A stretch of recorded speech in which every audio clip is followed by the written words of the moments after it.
On May 8, 2025 in Palmyra, a city in southwestern Colombia, the daily university routine was disrupted by an event that shocked the country. That day, a former student entered the campus of the University of Valle and attacked with a firearm. Two young women were injured, Maria Jose, an accounting student, and Sirley Vanessa López, 22 years old, who was studying literature. Sirley did not know the attacker or Maria Jose.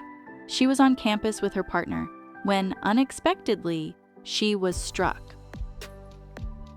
Because there was no medical staff available at that time within the institution, her boyfriend decided to take her immediately to a nearby hospital.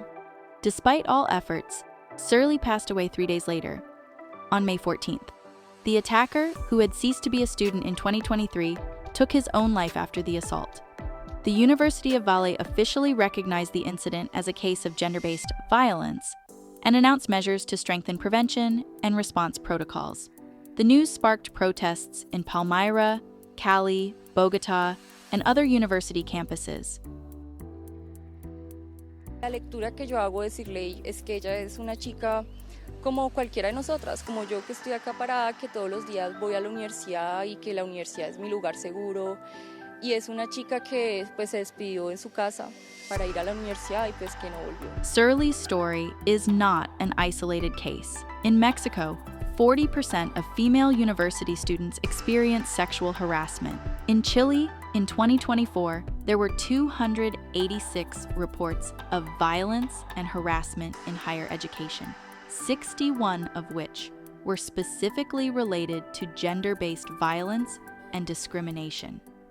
In the United States, 13% of students reported non-consensual sexual contact, with women and transgender or non-binary students being most affected.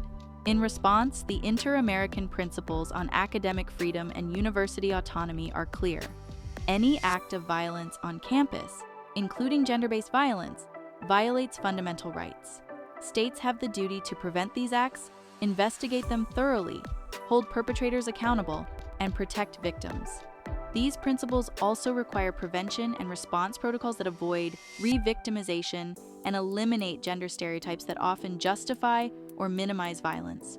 Sirley's case, along with many others, reminds us that universities are not just places of learning. They must be safe, respectful, equitable spaces. Protecting women in academia doesn't just secure their right to education and dignified lives. It also strengthens democracy because women are essential to building fair, equitable, and participatory societies.